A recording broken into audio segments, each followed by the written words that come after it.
Hi, I'm Representative Stacey Campfield, and today we're taking another section of meet some of the Republican candidates for governor.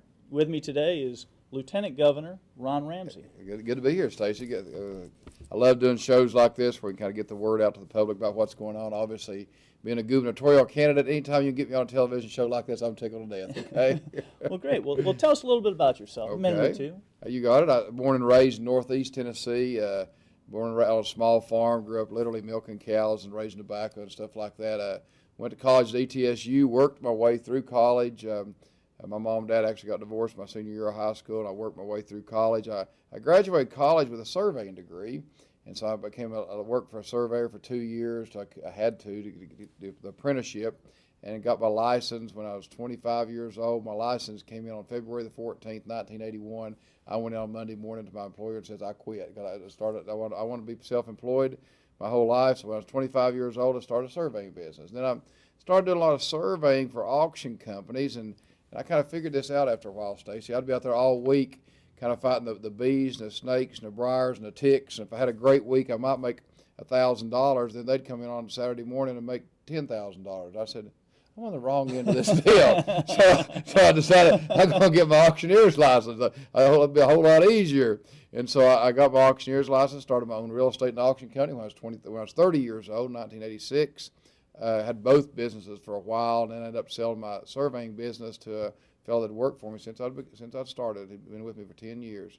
And I sold out to him. So now I'm in a real estate and auction business. I do that every Saturday. Had a sale Saturday. Sold a little house down in Churchill, Tennessee, a bunch of cars. Had a huge crowd, probably 300 people there, and sold an estate. Loved doing that.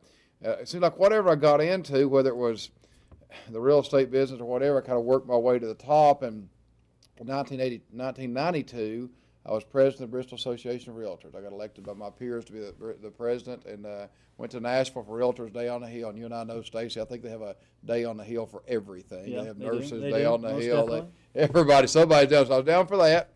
And I met my state representative for the first time, met my state senator for the first time, decided I like politics. First time I'd ever been in the legislature while they were in session. Then 2 months later, my state representative ended up running for state senator. I ran for that position, and then became state senator. Once again, began working my way to the top. Then back in 2003, didn't like the direction I thought our Republican caucus was headed in. I thought we needed a majority. I think we had some fellow senators who were perfectly happy serving in a minority, and I wasn't. So I set my goal at that time when I became caucus chairman to get a majority, and I've taken our state Senate from being 18-15 down, 18 Democrats, 15 Republicans. When I got the majority, became a lieutenant governor, when I became caucus chairman, and now, of course, we have a 19-14 majority. January the 9th of 2007, I became the first Republican lieutenant governor in 140 years, and there's only been one ever before me, a fellow named DeWitt Center, served from 1867 to 1869. So when I got reelected this year, I'm now the longest serving Republican lieutenant governor in the history of the state. Not a real long record to break. And I think if you look back at what we've been able to do, we've done a lot. So that's a little bit about me, and open it up for issues. Well, let's get on it and answer some of these questions that I'm sure a lot of people have. Taxes always a key issue for Republican candidates, and where you stand, and where have you stood, and where will you stand type thing. And so I'm going to ask you pretty much a whole bunch of them bullet points, and I ask you to be brief in your response, 10 seconds or less. Now keep it on. I'm an auctioneer. I'm talking 90 miles an hour. I'll slow down for you, Stacey. Well, I'll slow down for you. I'll get a lot more in 10 minutes. No, go ahead. Well, have you now? Would you ever support an income tax? Absolutely, positively, no. I mean, I don't know if you were down there. You weren't down there during the income tax battles, I guess. You got elected in 2002. Right after. That's what I thought. Man, that was some of the worst times I've ever been through, from 1999 to 2002. It was awful. There were all times I think if I had to run for re-election through that time, I would have said no, because I adamantly opposed an income tax, worked hard against our own governor. It was a tough time, but there is no way that we need an income tax in the state of Tennessee. Would you support increasing a tax on food? No, not on food, absolutely not. Toll roads. Would you support toll roads? No, I'm not for toll roads. Gas tax. Right now, there's a big push to change. Right now, it's based on price per gallon. It's a set price per gallon. Some people say it should be variable with the cost of oil.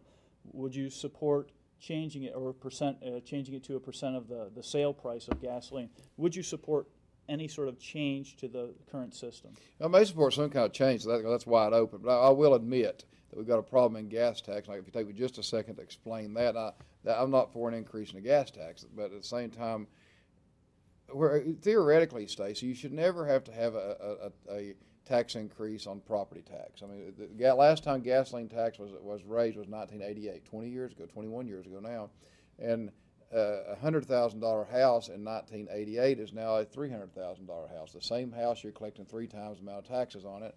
You should never have to raise sales tax. A $10,000 car, for example, in 1988 is now a $30,000 car. You get 3 times the amount of taxes on the same car. But this is a per unit tax, and the last time I looked, a gallon's still a gallon. So there's something we're going to have to do with this if we want to keep up with this, because this is completely different than most taxes. So you're open to adjusting? Adjusting, doing something. Okay. Something. We're going to have to adjust something. A statewide property tax? No, absolutely not. Okay. Would you're supportive of possibly adjusting, adding in some fees that, or taxes on things that are not currently? Would you say you support the idea of possibly adding some new fees in certain places that aren't feed, or taxes on places that aren't taxed? Well, I'm not. I mean, I'm kind of big user fees are the best way to. You had to have more income is the way to do it, because actually you get to choose whether you want to pay them or not. I mean, in theory, even the gasoline tax, a user fee, it's paid by the people that use the highways, and you don't have to pay if you don't want to. It's not like an income tax. If you work, you pay it, period. So obviously on something like that, that could be open to stuff like that. You don't ever want to say no. But if you look at my record and what I've done over the last 17 years, I've adamantly opposed most each and every one of those unless there's some very good reason for it. Okay. Guns, another big issue for a lot of people, especially people who vote in Republican primaries. Do you support legally permitted gun owners being able to carry in state parks? Yes. I mean, let me take just a second on that if you don't care. Back in 1997, my first year in the state Senate, I was the one that carried the handgun carry permit law we have right now in the state of Tennessee. And I remember when I was carrying that, Stacey, there were people that were saying, oh, we can't have the liberals in the media. It was absolutely hilarious to watch them. They kept calling it the Wild West bill. And we were going to have shootouts at stop signs, and we were going to have people fighting over a loaf of bread and stuff like that and shooting each other. I can remember this very well. But we ended up passing that bill. We now have 230,000 law-abiding citizens who've gone through the proper training, gone through the trouble, get their handgun carry permit, and not had the first problem with them. So absolutely, I'm a big proponent of Second Amendment rights. In restaurants that serve alcohol? Absolutely. You know, there are 30, that's much ado about nothing. We hear this so-called media-driven guns in bars. Well, first of all, Stacey, we don't have bars in the state of Tennessee. Every food establishment has to get at least 51% of their income from food.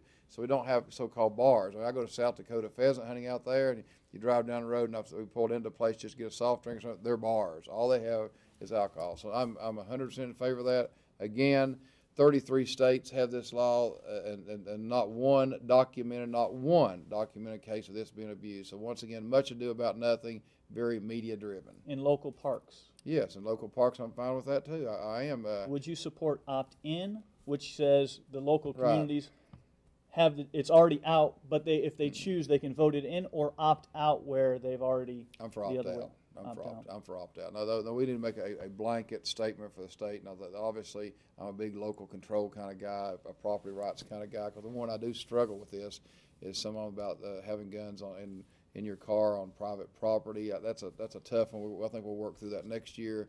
But no, I'm for opt-out. We need to make a basic statewide policy that if you want out, you can come out. Okay. Education, something everybody wants. Mm-hmm. Everybody's for improving education. How we go about it, a lot of times, there's a lot of different things we can change. Say a governor could put forward in his agenda. These are ideas that might bring forward some change. Do you support school choice for children in failing schools? Absolutely. That's one place I think we failed the kids, and we're fighting TEA every day. And you're going to see that this week in the State House and the House Education Subcommittee. We passed a very good charter schools bill that I helped drive along with Jamie Woodson here in Knoxville, Tennessee, to allow at-risk kids to be able to attend charter schools. It's having a tough time in the House for one reason and one reason only. The Tennessee Education Association is opposing it, even though